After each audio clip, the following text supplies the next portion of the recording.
We have a very tense situation, but I don't consider it to be hopeless.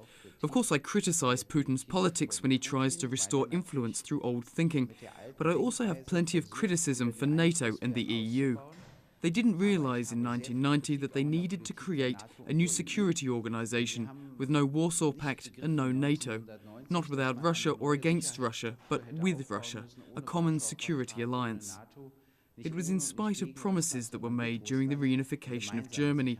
The eastward expansion of NATO has continued, gradually encircling Russia. Then there are the missiles stationed in Poland and the Czech Republic. Russia has said that this harms its security, but the West has refused to listen, and they insisted that those missiles were not targeting Russia. That's when the Russian foreign minister asked the US Secretary of State, if he were to install rockets in Mexico, would you trust us if we told you it was against Colombia or Cuba and had nothing to do with the USA? Of course, no one would believe that, but the development of the missile shield has continued. Then there were other mistakes. I don't want to go into too many details. George W. Bush suggested bringing Georgia and Ukraine into NATO. Naturally, this was a provocation. Even a former US Secretary of Defense has admitted this. And then the Ukraine situation arose.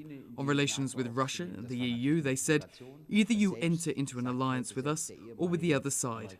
And nobody understood that Ukraine should have become a bridge between the EU and Russia. This is unfortunate. Now there's talk of sanctions against Russia and also against the former Ukrainian president and his staff. I see this as one-sided.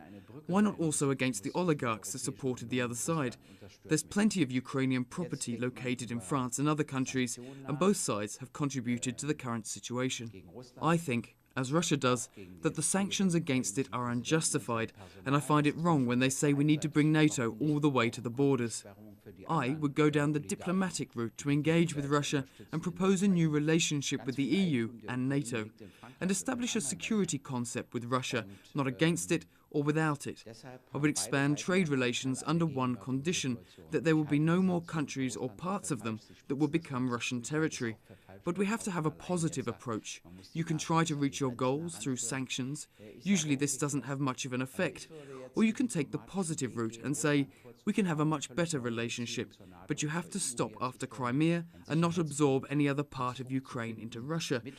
I think that would have been my vision for a positive development that we all urgently need. But as you can see, the situation is the reverse. Are you concerned about the rise of far-right radicalism in Ukraine? Ja, es gibt richtige Faschisten in der Ukraine, die auch Bestandteil der Regierung sind. Yes, there are genuine fascists within the government. They are currently in leading positions. They have a deputy prime minister, defense minister, minister of agriculture, and environment minister.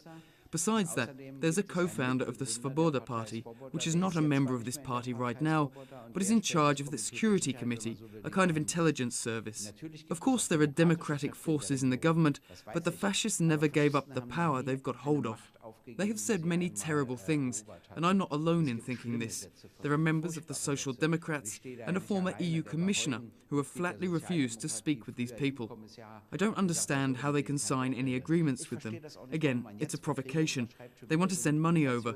You have to demand a democratic election. Then when you have a democratic government, you can negotiate with them. I don't understand why it's happening now. I see it as another step towards escalation instead of the opposite direction. And I have to say that the government that has been installed is not a legitimate one. The former president was removed from power but not properly voted out, at least not according to the constitution. And then when I hear that the Crimean referendum is illegitimate according to the constitution, I ask my government, well, is the constitution valid or not? But I'm not getting any answers.